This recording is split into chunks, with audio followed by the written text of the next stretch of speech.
자, 안녕하세요. 네, 반갑습니다.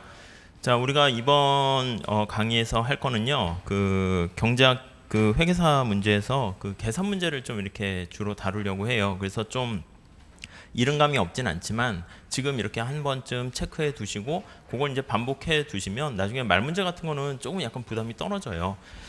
우리가 이제 보통 제가 수업할 때 정병렬 선생님 책으로 수업을 할 건데요. 그 책 내용을 보면 이제 되게 두껍잖아요. 근데 문제가 계산 문제가 군데군데 들어가 있어가지고 말 문제 풀다가 계산 문제 풀고 이러면 약간 이제 부담되기도 하고 해서 계산 문제를 한꺼번에 쫙 몰아서 풀면은 어떨까 해서 문제를 이렇게 다 모아봤더니 한 350문제 정도 되는 것 같아요. 그래서 수업은 어떻게 진행할 거냐면은 간단하게 제가 핵심 내용을 설명드리도록 할 거예요. 그래서 여러분들이 내용을 이렇게 노트 필기 같은 것 좀 해놓으시고 주로 이제 계산 문제뿐만 아니라 그냥 말 문제라도 핵심 포인트 말씀드리고 계산 문제는 어떤 것들이 계산 문제로 나오는가 그거 보면서 실제 문제를 풀어보도록 할게요. 중간중간에 제가 좀 생각할 시간을 한 10초 정도 드리긴 할 거예요. 그러니까 여러분들은 보시면서 그리고 밑에 이렇게 이렇게 빈 공간이 많이 있거든요. 그러니까 거기다 그냥 직접 연습장 삼아서 이렇게 쓰시면 괜찮을 것 같아요. 계산 문제를 잘 하는 방법은요, 뭐 여러 가지가 있지만 우리가 이제 모든 문제를 다 처음 본 문제를 실제 시험에서는 풀기가 되게 어려워요. 그래서 익숙한 문제, 풀어봤던 문제는 그냥 신속하게 푸시고요. 만약에 좀 익숙하지 않거나 좀 낯선 문제 같은 경우는 과감하게 이렇게 포기하는 것도 사실은 하나의 전략 중에 방법이다 이렇게 생각하시면 될 것 같아요. 자, 그래서 뭐 그냥 바로 수업 들어가도록 할게요. 자, 여기 보시면 우리가 이제 특히 미시경제학이다라고 하면 시장에 대해서 이제 공부를 하는 거예요. 시장이면은 물건을 사는 사람과 파는 사람들이 모여 있는 것이죠. 그래서 수요와 공급 이게 바로 시장이다 이렇게 보시면 돼요.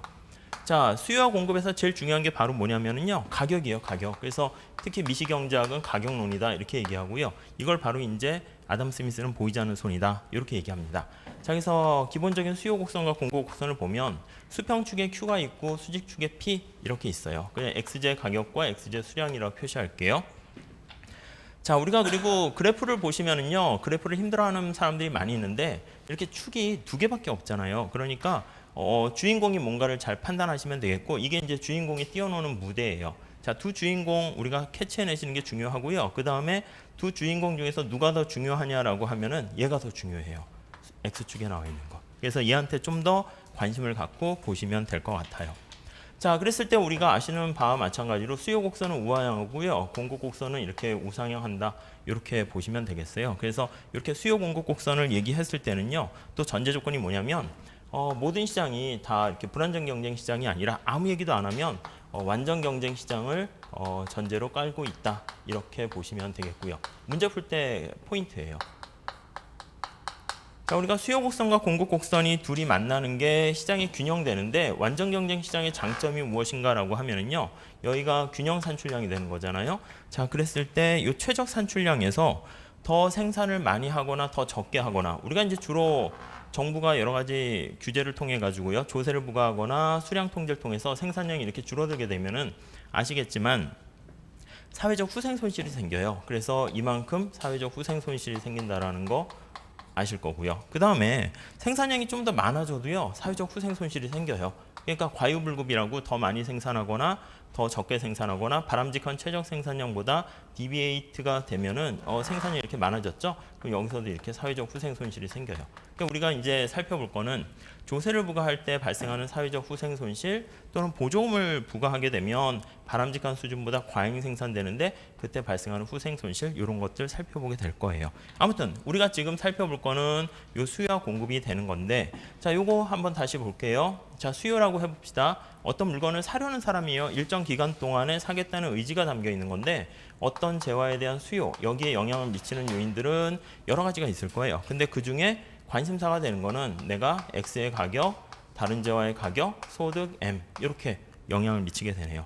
그랬을 때 칠판에 표현되는 거는 여기 나와 있는 것처럼 주인공을 잡아내는 거예요. 나는 얘랑 얘가 관심이다 이렇게 되면은 얘네들은 우리는 고정돼 있다 이렇게 상정하고요, 살펴보게 될 것이고, 얘가 얘에 어떤 영향을 미치는가, 주로 이제 마이너스 영향 미친다 해서 수요의 법칙 이렇게 얘기하네요. 그리고 나머지 다른 요인이 변하면 곡선 자체가 이동하고 얘가 변하면 곡선 상에서 이동한다. 그런 것들은 아실 거고요. 자, 공급도 마찬가지예요. 공급도 어떤 XJ에 대한 공급 영향을 미치는 거는 X의 가격뿐만 아니라 무슨 뭐 임금이라든가 텍스라든가 등등 뭐 기후라든가 이런 것들이 영향 미칠 수가 있는데, 자, 우리가 역시 관심을 갖는 거는 여기 주인공을 둘로 잡은 거예요. 얘 둘이 어떤 영향을 미칠까 이렇게 살펴보는 것이고요. 그래서 요거는 주로 이제 플러스 관계를 미치게 되네요. 자, 엄밀한 의미에서 보면요, 요 px랑 요 px는 똑같은 거고요. 근데 요 qx는 두 개 사실 다른 거예요. 근데 우리가 이걸 놓고 풀 수 있는 거는 여기 하나의 식이 더 있어요. 균형식이라는 게 있어가지고, 그래서 요 위에 나와 있는 s와 d를 제거하고 똑같게 놓고 풀 수 있다. 이렇게 생각하시면 되겠어요. 자, 수요 곡선의 의미 좀 간단하게 정리 좀 해볼게요. 자, 그래프를 바라보는 방식은 우리가 이제 나중에도 보겠지만 축이 두 개 있는데, 여기가 수량이고요, 여기가 가격이 이렇게 있으면 지저분해서 다시 쓰면은요, 자, 옆에서 보는 거는 가격이 얼마로 주어졌을 때 그거는 큰 어려움이 없어요. 밑에서 살펴보는 거에 좀 더 포인트를 맞춰서 보시면 되겠어요. 그래서 만약에 내가 Q0를 이만큼 생산한다라고 했을 때요, 이 수요 곡선의 높이는 바로 뭐냐면 내가 이만큼까지 최대한 지불하고자 하는 의사가 있다. willingness to pay 이렇게 얘기할 수 있네요. 그러니까 이게 바로 다른 말로 얘기하면 한계 편입 곡선이다. 이렇게 생각하시면 되겠고요. 반면에요, 공급 곡선은 이렇게 우상향 하잖아요. 우상향 하는데 밑에서 올려다 보는 것을 무엇을 뜻하는가 생각해 보면 이건 이제 비용 곡선이라고 생각하시면 돼요. 그래서 이만큼 비용이 들어갔기 때문에 공급하는 사람 입장에서는 이 높이가 최소한 나는 이만큼은 받아야겠다라고 하는, 받고자 하는 금액이다. 이렇게 생각을 하시면 되겠네요. 그래서 이게 이제 수요 곡선과 공급 곡선의 그냥 기본적인 얘기니까 잘 보시고요. 말 문제에서는 이런 외부적인 충격이 발생했을 때 이 균형점이, 그러니까 수요의 충격주냐 공급의 충격주냐 그걸 판단하시고, 그 다음에 방향이 플러스냐 마이너스냐, 포지티브하냐 네거티브냐 보시고, 그 다음 관심사가 얼마나 충격 주는가, 그게 바로 이제 탄력성이다. 이렇게 생각하시면 되겠어요. 자, 이게 이제 바로 기본적인 얘기가 되고요. 우리가 이제 계산 문제랑 연결해서 할 때는요, 자, 이제 개별 어떤 수요 곡선이 있는데, 이 뭐 한국에, 대한민국에는 무수히 많은 사람들이 있어요, 소비자들이. 그래서 이 사람들을 다 이렇게 애그리게이트해서 합치는 시장 전체 수요 곡선을 도출하는 게 관심이에요. 근데 지금 전제 조건으로 말씀드린 것처럼 아무 얘기 안 하면 이거는 완전 경쟁 시장이라고 상정한다고 그랬잖아요. 완전 경쟁 시장은 시장 파트에서 배울 텐데, 경쟁하는 사람이 너무 많아가지고요, 시장에서 결정된 가격을요 받아들인다라는 프라이스 테이커라는 말을 쓰게 돼요. 우리가 나중에 또 할 건데요. 이 얘기는 제가 이제 매점에 가서 아니면 편의점에 가서 콜라를 살 때 가격이, 하나의 콜라 가격이 500원인데 여러분들이 가도 500원이고 다 똑같이 500원이에요. 근데 주어진 콜라 가격에 대해서 몇 개 살 것인가는 사람마다 다르죠. 그래서 완전 경쟁 시장에서 프라이스 테이커다라는 얘기는 A가 지불하는 가격과 B가 지불하는 가격과 시장 전체 가격은 똑같다라는 거. 그게 이제 여기 깔려 있고요. 근데 이제 가격이 주어져 있는데 거기서 소비하는 수량은 달라요. 그래서 A가 살려는 수량과 B가 살려는 수량, 이게 바로 시장 전체에서의 수요 곡선이다. 이거라고 보시면 되겠어요. 그래서 요거를 이제 각각의 소비량을 서메이션 하는 거, 이게 시장 수요 곡선 전체로 도출하게 되는 거네요. 간단한 맥락 하나만 살펴보시면, 자, A라는 사람이 있어요. 그리고 B라는 사람이 있어요. 자, 그러면 뭐 여기 Q 있고요. 그 다음에 여기 P 이렇게 있어요. 자, 지금 살펴본 것처럼, 자, 요 개념을 체크하실 때는요, 시장에서 결정된 가격이 이렇게 고정돼 있다라는 거잖아요. 그래서 이 그래프를 보시면 가격이 얼마로 주어졌을 때 이쪽에서 보시는 거예요. 가격이 만약에 P0로 주어졌을 때, 그래서 이제 심플한 경우도 있고요. 우리 문제도 보면 좀 약간 복잡한 것도 있는데, 심플한 경우 보시면 이 절편이 똑같아요. 절편이 이렇게 똑같아가지고, 자, 왼쪽에 다시 한번 볼게요. 수요 곡선의 높이라는 것은 내가 최대한 얼마까지 돈을 지불할 생각이 있는가, 그걸 뜻한다고 그랬어요. 그러니까 만약에 내가 소비량을 하나 하려고 하는데 가격이 요거보다 더 높아지면은 얘는 물건 안 사는 거예요. 그러니까 이걸 유보 가격이라고 그래요. 유보한다라는 말 많이 써요. 주로 리저베이션 이런 말 쓰는데, 유보 임금이라는 말을 주로 많이 쓰죠. 그래서 시장에서 내가 물건을 사러 갈 때 최대한 나는 이만큼까지 돈 낼 생각이 있는데 이거보다 높아지면 물건 안 사네요. 얘도 지금 상황에서는 똑같다라고 이렇게 할게요. 자, 그렇게 되면 이 두 사람이 A와 B가 시장에 모여 가지고 이루어진 수요 곡선을 생각한다라고 하면은요. 자, 그러면 가격이 여기 있는 것처럼 여기 뭐 P1이라고 그럴까요? P1이 넘어가면 둘 다 안 사요. 그래서 그대로 가만히 있고요. 그다음 가격이 P0일 때는 A가 구입하려는 수량이 이만큼 될 거고요.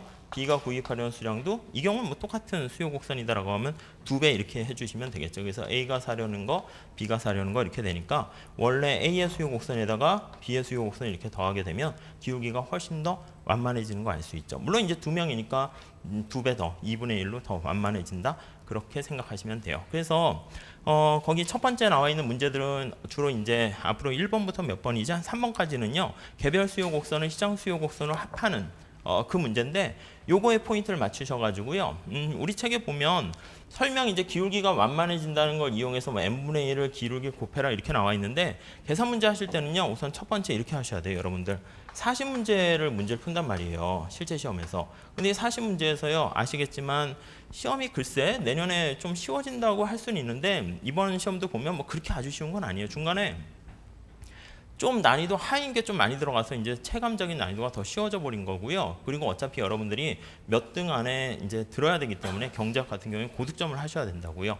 그러면 출제자는 당연히 한 10문제는 난이도 어려운 거, 그리고 한 15문제는 난이도 한 중간인 거, 그다음 뭐 한 대략 한 뭐 25문제는 난이도 하, 보통 이렇게 내지는 않죠. 근데 이거보다는 좀 더 내죠. 25문제, 한 15문제 이 정도 되는데 난이도가 중하일 때 특히 계산 문제도요. 우리가 이렇게 공식 같은 걸 자꾸 머릿속에 많이 넣으시거나 표 이런 거 있잖아요. 그거 많이 있을수록 시험장에서는 독이 돼요. 보신 분들은 아시겠지만 시험장 가보시면은요. 정신이 없어요. 정신이 없어가지고 언제 40분이 흘러가는지 난 모르겠다 이럴 정도예요. 뭐 김연아라든가 뭐 류현진 같은 야구 선수 아니면 피겨스케이팅 할 때도요. 3분 한다라고 하면 그 다음 동작이나 이런 게 아니라 자기 몸에 완전히 숙지시켜야 되는 거예요. 그래서 여러분들도 제 생각에는 한 20문제를 5번 반복해서 푸는 거랑 한 200문제를 한 번 푸는 거랑 어느 게 좋습니까? 라고 하면은요. 처음 단계에서는 20문제를 5번 풀어서 완벽하게 자기 걸로 만드는 게 좋아요. 그러니까 우리 책에 보면 문제가 되게 많이 있는 편이에요. 특히 계산 문제 같은 경우도 한 350문제 된다고 그랬잖아요. 이거를 한 5번 정도 반복해서요. 거의 문제를 외울 정도로 하시는 게 좋아요. 그렇게 해놓으신 다음에 좀 나는 더 새로운 걸 보고 싶어 아니면 응용하는 걸 하고 싶어 라고 하면은 나중에 이제 무슨 모의고사라든가 그런 걸 통해 가지고 좀 보완하시면 되고요. 이거 외에 또 괜히 이것도 문제 많다고 막 홀짝으로 푸시고 그러는데 그러지 마시고요. 아주 이상한 문제 빼놓고는요. 가능한 한 다 푸세요. 뭐 고급 응용 문제 이게 어려워서 고급이 아니라 제가 보기엔 그냥 해설이 자세하거나 그냥 이렇게 임의적으로 뭔가 이렇게 단계를 나누기 위해서 한 거니까 그냥 다 푼다 생각하시고 그리고 거듭 말씀드리는데 계산 문제만 좀 잘해 두시면 다른 문제를 푸는데 시간은 얼마 안 걸릴 거예요. 그래서 시험장 가셨을 때도 이런 문제가 나오면 이거 n분의 1 어디다 곱해야 되지? p로 정리해서 해야 되나? 자꾸 그런 생각하지 마시고요. 그냥 이 원리 그냥 q로 바꿔가지고요. 그냥 각각 여기에다가 이렇게 대입을 하시면 시장 전체 수요 곡선을 쉽게 구할 수가 있어요. 그러니까 이게 뭐 되게 단순하고 간단한 건데 시간은 오래 걸릴 것 같잖아요. 공식하고 하는 거랑 별로 오래 안 걸려요. 연습이 안 됐으면 덧셈 뺄셈이 안 돼서 문제되는 것이지 그렇지 않으면요. 금방금방 이렇게 할 수가 있어요. 자, 그래서 문제를 풀면서 정리해 보도록 할게요. 자, 1번 한번 풀어보세요. 1번.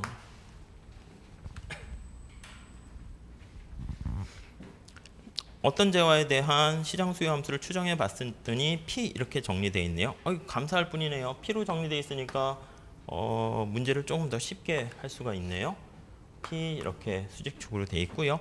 140-8Q 이렇게 되어 있어요. 대략적으로 요 절편을 잘 보셔야 돼요. 이게 절편이 달라지게 되면 이따 보겠지만 시장 수요 곡선이 굴절돼서 꺾일 수가 있거든요. 근데 요 경우는 140 이렇게 되어 있으니까 그리고 두 번째 줄 보니까 똑같은 수요를 가진 새로운 수요 소비자가 2명 있다는 거죠. 그러니까 요거 수직축이 똑같다는 거예요. 점점점점 이렇게요. 그러니까 여기 살펴본 거랑 이제 같은 맥락이다. 이렇게 보시면 되겠죠. 자, 그럼 이거 어떻게 해야 됩니까 하면 요 원리 따라서 생각하시면 돼요. 그래서 시장 전체 수요 곡선 이걸 찾는다라고 하면은 대문자 Q라고 할게요. Q다라고 하면은 이거는 각각의 수요 함수를 다 더하는 거예요. 지금 똑같은 거니까 이건 뭐 그냥 따로 설명은 안 드려도 되겠죠? 요게 이제 서메이션 한다는 게 둘이 더 한다는 거니까 그냥 2를 곱해주면 되는 거고요. 그래서 Q를 여기다가 쓰시면 Q로 바꾸셔야 돼요. 그러니까 그럼 Q로 바꾸면 어떻게 되죠? Q는 140을 8로 나누고 이거 제가 쓸 때 여러분들 빨리 계산해 가지고요. 제가 끝낼 때 여러분들 계산도 끝날 수 있도록 하셔야 돼요. 지금 처음엔 어색하신 분들은 그냥 다시 복습할 때 반복하시고요. 그렇지 않으신 분들은 좀 빨리빨리 하셔가지고 제가 중간에 식이 틀렸으면 틀렸네요 이렇게 하시고 그러면 돼요. 그래서 여기 나와 있는 이 Q가 여기 들어오면 되겠네요. 그렇죠? 여기 이렇게 들어와서 정리를 하시면 끝. 네, 뭐 이래요. 그럼 이거 다 일일이 다 계산 직접 할 필요까지는 없을 것 같아요. 그래서 이 원리 그대로 똑같아요. 그래서 답은 그거 한번 해보세요. 다음 2번 문제 한번 가볼게요.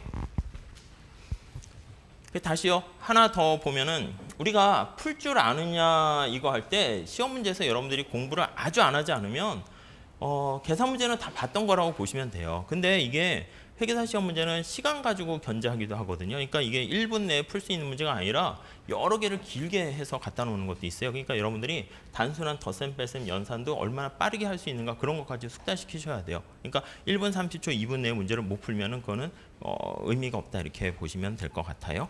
다음 2번 문제 한번 풀어볼게요. 2번이요. 자, 2번에 보시면 다 푸셨나? 어느 마을에 앵두의 수요자는 100명 있고요. 소비자가 100명 있고요. 공급자는 10명 있네요. 이게 사람들은 좀 차이가 나고 있고요. 모든 소비자의 수요 곡선은 이렇게 있고 공급자의 공급 함수는 이렇게 있다. 그렇죠? 그래서 P로 바꿔가지고 뭐 기울기 이렇게 책에 나와 있는데 그렇게 하지 마시고 그냥 Q로 그냥 하세요. Q로 바꿔보세요. 수요 곡선 하면은 Q로 바꾸니까 어떻게 돼요? Q는 50으로 나누면 되겠죠? 50분의 600 마이너스 50분의 1P 이렇게 되는 거고요. 공급도 마찬가지네요. Q로 바꾸면 돼요. 이게 왜 중요하냐면 나중에 공공재랑 같이 연결할 때는요. 그게 수직으로 더해야 되기 때문에 그때는 P로 바꿔서 하셔야 돼요. 그러니까 여기서는 뭐 당연히 뭐 이게 왜 이렇게 많이 나와? 하지만 공공재랑 섞여서 나오는 경우가 되게 많아요. 자, P로 바꾸시면 100 넘어가네요. 그래서 Q는 마이너스 20분의 100 더하기 그 다음에 20으로 나누니까 20분의 1P 이렇게 돼 있네요. 자, 그럼 시장에 존재하는 사람 수가 달라요. 그래서 서메이션 해야 되는데 수요자는 몇 명 있냐면 100명 있고요. 100명. 공급자는 몇 명 있냐면 10명 있고요. 그러네요. 그래서 서메이션 하는 거 Q 이렇게 할 때는 이 서메이션이 이제 100번을 더하는 거니까 곱하기 100 하면 되네요. 그래서 여기다가 100을 곱하시면 되고요. 50분의 600 마이너스 50분의 1P 이렇게 되고요. 그 다음에 공급은 이게 서메이션, 이거 뭐 수요 이렇게 해도 되고요. 공급은 다 이렇게 더하게 되는 건데 서메이션 할 때 이게 10을 곱하는 거니까 10번 더하는 거잖아요. 10에다가 20분의 마이너스 100 더하기 20분의 1P 이렇게 정리하시면 되겠네요. 그래서 거기서 묻고자 하는 거는 이렇게 됐을 때 앵두의 가격은 어떻게 됩니까? 하면은 이렇게 계산한 다음에 수요 공급 둘이 만나는 거니까 이거 두 개 갖게 놓고 푸시면 되겠죠. 그러니까 이거는 여러분들이 빨리 속도를 높이셔야 돼요. 아셨죠? 요거다 이제 뭐 자세한 건 또 뒤에 보셔야 되니까요. 그거 해보시고요. 만약에 답이 거기 보면은 이제 중요도랑 난이도도 일부러 제가 임의적으로 표시해 놨는데 답도 나와 있으니까요. 답이 이렇게 뭐 500 이렇게 나오지 않으면 그 문제 체크해 두셨다가 쉬는 시간에 그거 500 끝까지 푸시고 그 다음 쉬시는 게 좋을 것 같아요. 자, 다음 3번 문제 한번 볼게요. 이 3번 문제가 사실은 회계사 기출 문제인데 굉장히 괜찮은 문제예요. 그래서 3번의 포인트를 좀 맞추시면 더 좋을 것 같아요. 3번 이렇게 할게요. 뭐 칠판이 작아가지고 뭐 이렇게 우선은 하도록 할게요. 아마 내일은 아이고 오타네. 사적 재활인데 사떡 재활이 있네. 내일은 아마 좀 강의실 좀 딴 데로 바뀌긴 할 것 같은데요. 자, 2명으로 구성된 어떤 가구를 가정하자. 굴절된 제목 자체 출제 포인트는 굴절된 시장 수요 곡선 이렇게 나와 있는데 이 수직중 높이가 차이가 나서 그런 거예요. 자, A라는 사람 한번 봐볼게요. A라는 사람 살펴보시면 그러니까 대략적으로 이제 그림을 그리시면서 하는 것도 나쁘진 않아요.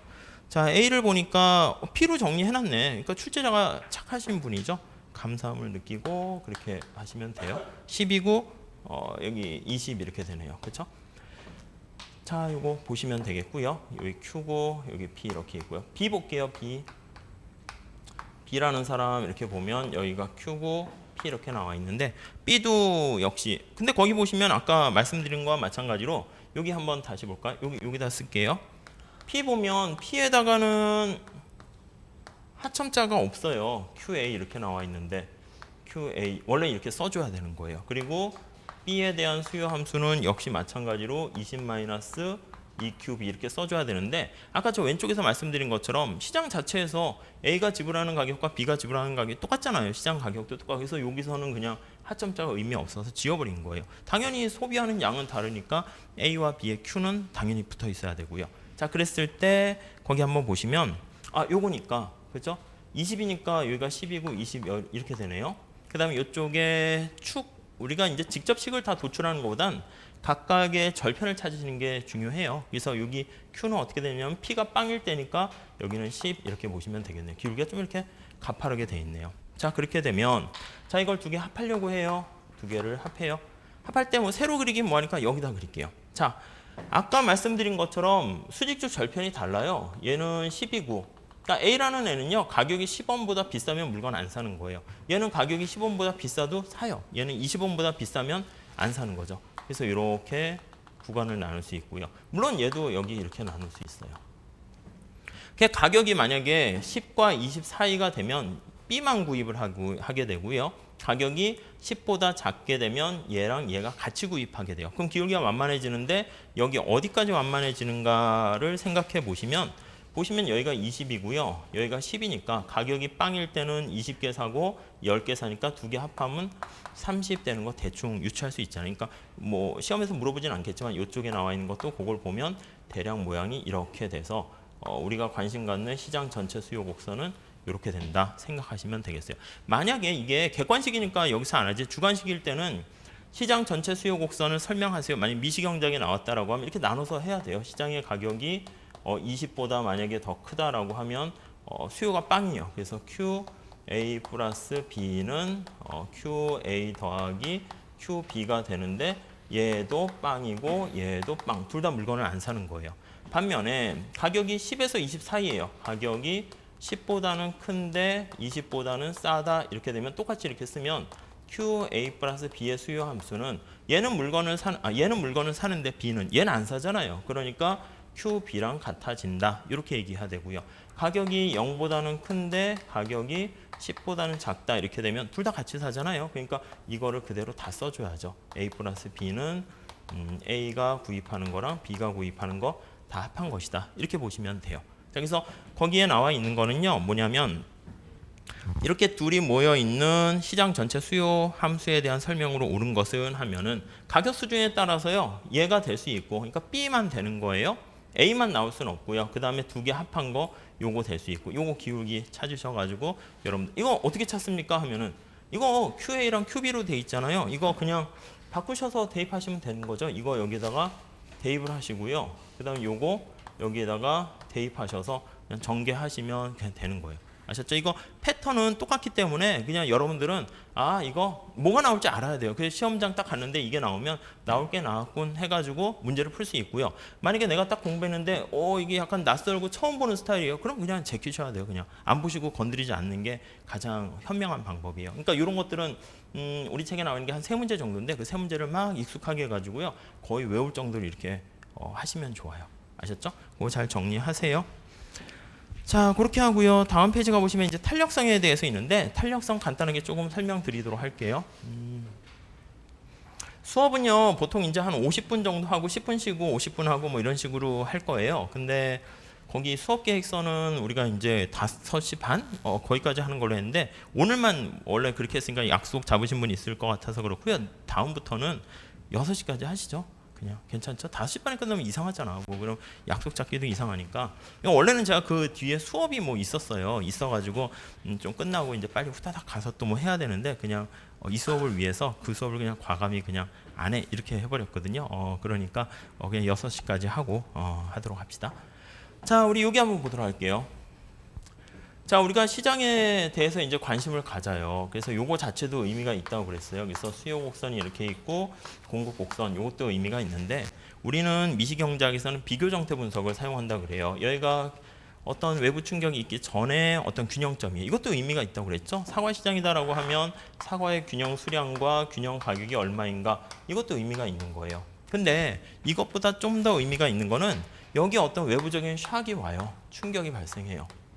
샥이 오게 되면 이 충격이 첫 번째 스텝 1은 뭐가 관심사가 되냐면 충격이 있게 없게가 관심이에요. 충격 없으면 더 이상 우리는 얘기할 거 없어요. 그래서 만약에 사과시장에 태풍, 타이쿤이라는 태풍이 충격이 왔다라고 하면 수요에는 충격이 없어요. 그럼 더 이상 끝. 근데 공급에 충격이 있어요. 그럼 충격이 있냐 없냐라고 했을 때 있다 하면은 그 다음 단계로 넘어가는 거예요. 그 다음 단계 스텝 2는요. 충격이 있다라고 하면 이때 충격이 포지티브한 충격이니 네거티브한 충격이니 그게 이제 그 다음이에요. 만약에 태풍이다라고 하면 이게 사과시장이면 포지티브하지는 않겠죠. 네거티브하다라는 것은 공급 곡선 밑에서 보면 가격이라고 그랬어요. 얼마까지 돈을 내고자 하는가 비용이라고 그랬어요. 비용이 상승하겠고요. 밑에서 보면 상방 이동이고요. 만약에 그게 아니라 옆에서 보면 주어진 가격에 대해서 거래량이 줄어들었잖아요. 그러니까 이 경우는 생산량이 줄어든 거니까 네거티브 하겠죠. 그래서 네거티브하다 요걸 판단하시고요. 그래서 여기까지 이제 끝.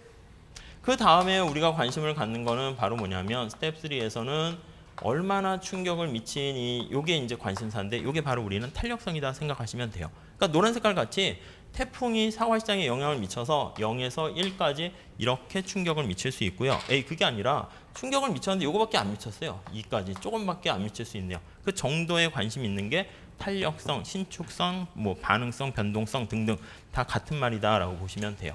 그래서 우리가 이제 수요의 탄력성과 공급의 탄력성을 봐야 되는데 주로 관심사가 되는 거는 수요의 탄력성이에요. 그래서 여기 수요 함수식 나와 있는 거 있죠? 그거 그대로 보시면 돼요. 그래서 X에 대한 수요에 영향을 미치는 거는 영향 미치는 게 X 가격, Y의 가격, 소득 이렇게 세 가지만 얘기할 거고요. 아무 얘기 안 하면 이름 자체를 수요가 가격에 충격 줄 리는 없잖아요. 이 식을 알고 있으면 당연히 뭐 이름 자체에서 헷갈릴 거 없어요. 당연히 가격에 영향을 줘야죠. 그래서 우리는 수요 곡선에 관심이 있으니까 수요에 충격을 주는 게 가격 탄력성이다 해가지고요. 이렇게 표시를 하게 되고요. 수요인은 그냥 가로를 묶어버리세요. 노는 동네가 수요라는 건 알고 있잖아요. 자, 그래서요. 여기 나와 있는 것처럼 가격 PX가 변했을 때 여기 나와 있는 소비량이 얼마나 변하는가 이게 우리는 수요의 가격 탄력성 이렇게 표현을 할 거고요. 다시 한번 쓸게요. 수요의 가격 탄력성. 그리고요. 물론 이때는 다른 요인들은 다 고정돼 있어야 돼요. 왜냐하면 이 영향을 미치는 요인들 한꺼번에 다 고려하게 되면요. 이게 죽도 밥도 안 돼요. 그래서 관심 있는 거 하나만 변화시키고 관심 없는 것들은 고정시키고요. 다음에 다른 재화의 가격이 이렇게 변화하는 거 요거를 우리는 뭐라 그러냐면 수요의 XY 간의 관계니까 이거를 교차 탄력성 이렇게 얘기하고요. 그 다음에요. 마지막 세 번째는 소득이 변했을 때가 관심이에요. 소득이 변했을 때 X의 소비량이 얼마나 영향을 미치는가 이거는 소득 탄력성 이렇게 얘기할 수 있네요. 그래서 소득 탄력성 원리는요 다 똑같기 때문에 우리는 관심사 되는 포인트를 수요의 가격 탄력성 거기에만 초점을 우선 맞춰서 보도록 할게요. 자, 여기서 가격 탄력성 구하는 공식 다시 한번 리뷰해 봅시다. 그러면 수요의 가격 탄력성은 우리가 탄력성은 이제 어떤 단위라든가 이런 문제를 없애기 위해서 탄력성 퍼센트지로 이제 표현을 해요. 그래서 원래는 가격이 얼마였었는데 얼마나 변했니? 이거는 가격의 변화율 되고요. 곱하기 100 해야 되는 건데 위에 거랑 상쇄될 거니까 뺄게요. 그 다음에 수량이 얼마나 변했니? 이거 이제 변화율로 표시를 한 거예요. 자, 이거 네 줄이 되니까 너무 복잡하잖아요. 그래서 우리는 요거 변화 끄기끼리 델타끼리 묶고요. 그 다음에 QX분의 PX 이렇게 탄력성을 써요. 근데 아시겠지만 수요의 가격 탄력성은요. 가격이 올라가면 수량은 감소하고요. 항상 계산하게 되면 마이너스가 나온단 말이에요. 그래서 우리가 원하고자 하는 거는 값이 3하고 5 이렇게 나왔으면 얘가 더 탄력적이다 이렇게 생각할 수 있는데 계산을 했더니 마이너스 3하고 마이너스 5가 나왔어요. 그러면 어느 게 더 탄력적입니까 하면은 우리가 여기 아까 보시면 플러스 마이너스 부호는 스텝 2에서 이미 끝났어요. 우리는 부호가 관심사가 되는 게 아니라 물론 이제 소득 탄력성과 교차 탄력성은 다르지만 정도가 관심이 되는 건데 그러니까 항상 마이너스가 나온단 말이에요. 그러니까 이 마이너스 띄워버리자라는 작업을 하게 되고요. 그래서 여기다가 앞에다가 마이너스 붙이거나 여기다 이렇게 절대값을 씌워가지고 수요의 가격 탄력성을 계산을 하기로 했어요. 근데 최근에는 이따가도 문제 풀면서 말씀드리겠지만 수요의 가격 탄력성 얘기할 때는요, 항상 마이너스가 있다는 걸 염두에 두고 생각해야 되는데 사람들이 착각을 하는 거야. 깜빡 잊어버려요. 그래서 자꾸 계산이 틀려가지고 최근에 원서 중심으로는 그냥 마이너스를 그냥 붙여놓고 그냥 나오기도 해요. 그래서 출제자가 요즘 이제 원서 번역한 걸 또 많이 보니까 그냥 혹시 수요의 가격 탄력성인데 마이너스 붙어 나왔다. 그럼 이게 문제가 오류됐냐 이렇게 하지 마시고 그냥 그냥 또 요즘 최근에 추세를 반영해서 마이너스 붙였구나 이렇게 생각하시면 되겠어요. 자, 수요의 가격 탄력성은 보시면 여기 두 개의 곱으로 돼 있잖아요. 여기 한 부분하고요. 여기 한 부분 이렇게 나와 있어요. 우리가 이제 요거는 그냥 처음이니까 낯설 수 있어서 다시 말씀드리면 어떤 사람의 성적을 매긴다라고 할 때요. 성적은 IQ가 얼마나 좋으냐, 노력 이게 이제 관심사라고 할게요. 사실은 IQ랑 노력이 같이 시너지 효과로 영향을 미칠 수 있어요. 근데 연구하는 사람 입장에서는 두 개가 짬뽕되면 뭔가 하나에 일관된 어떤 얘기를 하기가 힘들어요. 그렇기 때문에 다른 하나를 고정시켜요. 노력을 픽스드 시켜버리면 이걸 고정시키게 되면 사람을 10명 뽑았을 때 전부 다 10시간씩 일하도록 쫙 만드는 거야. 근데 IQ가 다른 사람들 100, 105, 110 이렇게 쫙 나열해가지고 똑같이 10시간 하게 공부를 하게 만드는 거죠. 그때 IQ가 올라갔더니 성적이 올라갔다 이러면 머리가 좋을수록 성적이 좋으네 그렇게 얘기할 수 있고요. 만약에 그게 아니라 요거를 픽스드 시킬게요. IQ를 픽스드 시켜서 똑같은 IQ 120 가진 사람을 노력에 따라 어떻게 달라질까 이게 관심사가 되면은요 노력을 이제 놔두고 이 IQ를 컨트롤하는 거예요. 그렇게 되면 노력을 뭐 5시간, 6시간 다 다르게 해요. 알고 봤더니 노력을 많이 할수록 성적이 좋아지더라 이렇게 얘기할 수 있겠네요.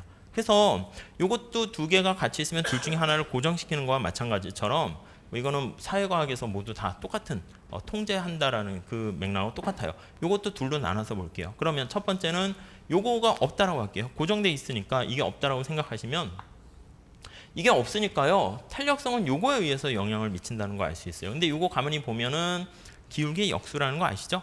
그거는 그러니까 가격 탄력성은 기울기가 델타 Q분의 델타 P예요. 요거의 기울기의 역수다라는 거 확인할 수 있고요. 우선은 그것뿐만 아니라 그래프로도 이해하셔야 돼요.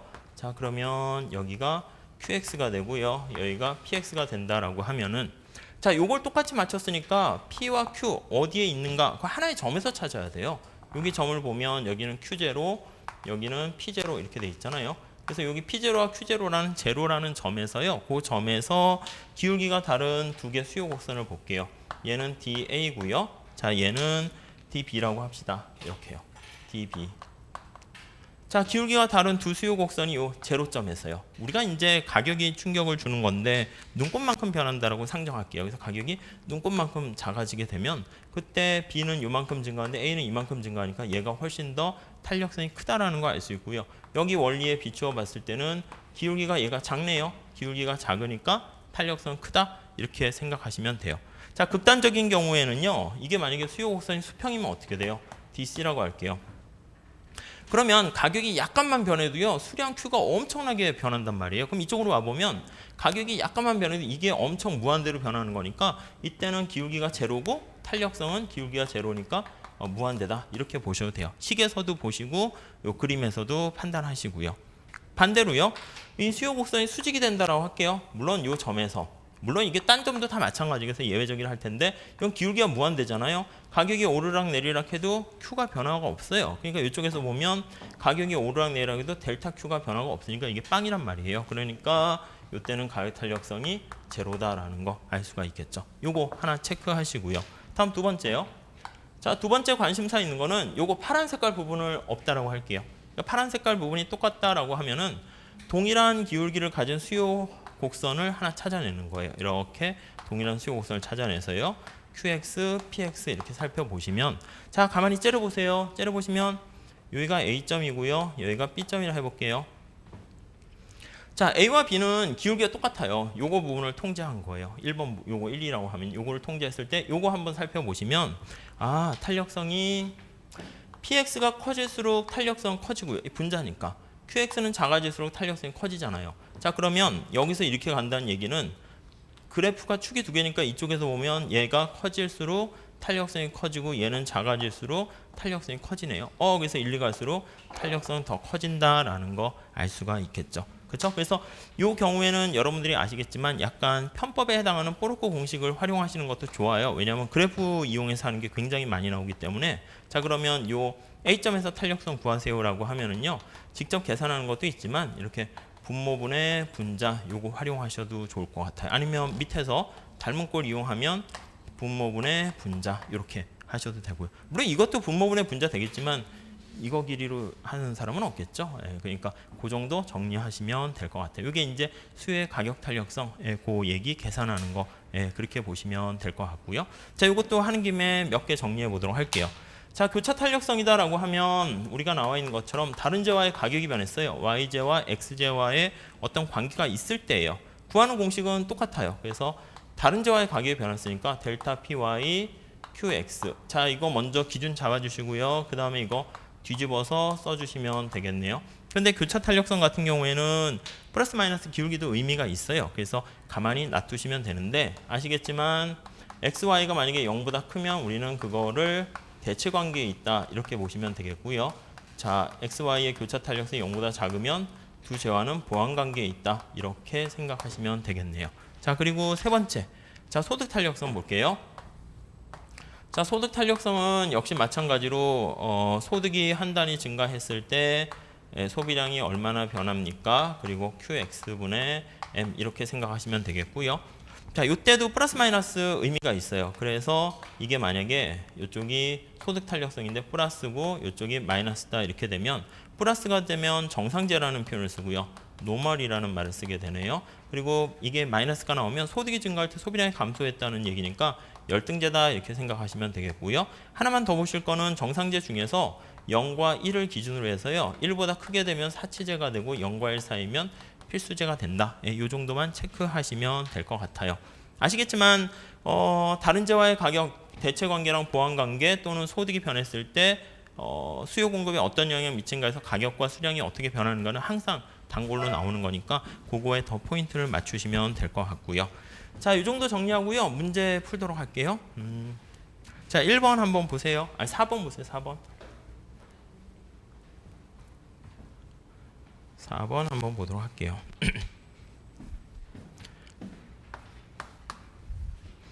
뭐 이 정도 문제는 나오진 않을 것 같아요. 근데 한번 그냥 해보시는 게 좋겠죠. 볼펜의 가격이 200원에서 100원으로 하락했는데 소비량은 증가했다. 볼펜에 대한 가격 탄력성 이렇게 보도록 할게요. 그냥 이렇게 변화한 걸로 하는 것보다 이럴 때는 그냥 직접 그냥 이렇게 쓰시는 게 더 나아요. P분의 델타 P 이렇게랑 QX분의 델타 Q 이렇게 쓰시는 게 어차피 그냥 뭐 이렇게 더 편하지 않을까 해요. 자, 가격이 200원에서 100원으로 하락했네요. 그래서 200원에서 100원으로 하락했으니까 이렇게 분모가 되고요. 그 다음에 소비량은 3에서 6으로 증가했어요. 그러니까 원래는 3이었는데 6으로 증가했으니까 3만큼 증가한 거죠. 곱하기 100 이건 없어지고요. 이거 계산하면 2 이렇게. 원래 마이너스 나오는 건데 마이너스 없앤다고 그랬죠. 그래서 이 책에다가 여러분들이 이렇게 막 연습도 하신 다음에 이게 다 거의 블로그에 다 올려놨어요. 그러니까 프린트아웃 하셔가지고 밑에다가 이렇게 계산도 좀 딱딱 정리하는 습관 하세요. 왜냐하면 우리 책이 설명이 되게 자세한데 말로 서술형으로 쫙 계산 문제도 풀어놨어요. 그러니까 이걸 탁 보면은 설명은 다 들어있지만 이게 그냥 이렇게 탁 볼 때 숨이 턱 막히거든요. 그러니까 여러분들이 이게 잘 정리해가지고 이렇게 좀 깔끔하게 그런 거 연습하시는 게 다 나중에 2차 답안 작성하는 거 연습도 되는 거니까 한번 잘 봐보세요. 다음에 휘발유인가요? 휘발유에 대한 탄력성은 똑같은 맥락으로 보시면 되는데 리터당 가격이 1,500에서 1,400원으로 하락했네요. 그러니까 분모에는 1,500에서 1,400으로 마이너스 100 하락했고요. 그 다음에 소비량이 30에서 34로 증가했으니까 30에서 34로 4만큼 이렇게 증가했네요. 요거 계산하시면 되겠고 역시 2 이렇게 나오나 봐요. 자, 그래서 뭐 이건 가장 기본적인 연습 되겠고요. 다음 페이지 넘어갈게요. 자, 5번 문제예요. 자, 5번 문제 한번 풀어볼게요. 약간 편법 제목 자체는 뭐 수요의 가격 탄력성 편법 공식 이렇게 나와 있는데 한번 봐보시죠. 5번까지 하고 잠깐 쉴 테니까 한번 봐보세요. 아유, 수요 곡선이 기울기가 다 다르네요. 그래서 수량 Q 여기 P 이렇게 있고요. X제 수요 곡선이 이렇게 있네요. 기울기가 2분의 1이네요. 보니까 3이고 여기 6 이렇게 돼 있고요. y제는 보니까 기울기가 좀 더 가파르네요. 2가 되네요. 여기가 오히려 3이고 여기가 6 이렇게 돼 있네요. 그렇죠? 1번 한번 볼까요? 점 A점에서 x와 y제의 가격 탄력성은 동일하다. A점은 아까 살펴본 것처럼 위치는 같잖아요. 위치는 똑같지만은 기울기가 다르네요. 그러니까 탄력성이 같을 수 없죠. 그러니까 계산할 필요도 없고 그냥 공식 아까 요거 원리 생각하시면 쉽게 알 수가 있고요. 자, 2번 볼게요. 가격이 2인 경우 A점이 2네요.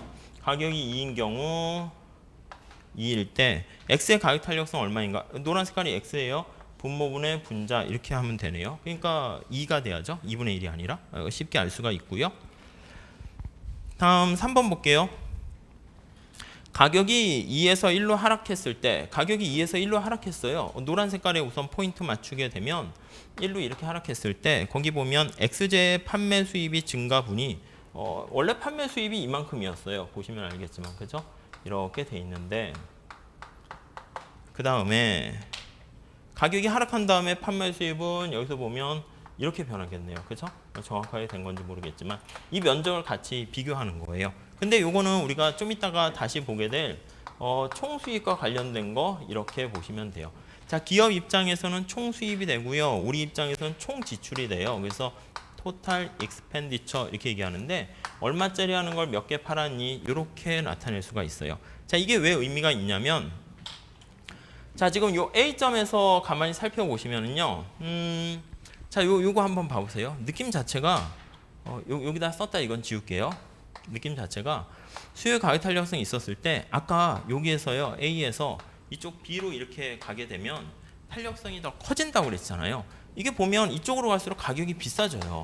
가격이 고가란 말이에요. 그러니까 우리가 탄력성이 큰 거는 이게 치약이나 소금 같이 가격이 싼 거는 저가 같은 경우는 그렇게 크게 영향을 받지 않아요. 필수제가 또 저가가 많죠. 근데 어떤 명품 같은 고가는요, 이 가격이 되게 민감하단 말이에요. 자, 느낌을 보시면 이 빨간 색깔 수요 곡선에서 이 A점은 이게 밑에 이렇게 가격이 있어요. 왜냐하면 가격이 6까지가 비싼 건데 밑에 있으니까 아, A점이 빨간 색깔에선 탄력성이 작구나 이거를 느낄 수가 있고요. 요 하얀 색깔이 Y인가요? 그러면 가격 탄력성이 Y가 A점에서는 탄력성이 대략 1보다 작은 그런 느낌을 알 수 있고요.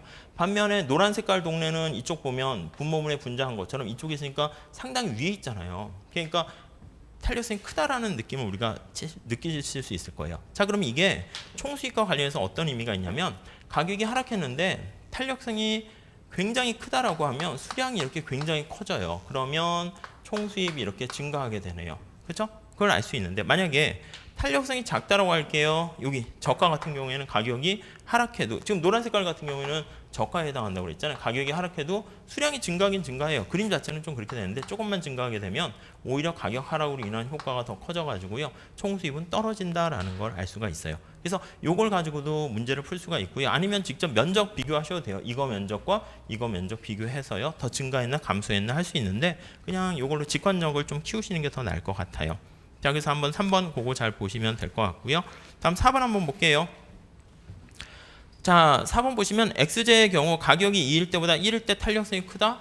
아니요. 가격이 2일 때보다 1로 가면 가격이 싸지잖아요. 그러니까 탄력성은 작아진다 이렇게 얘기해야죠.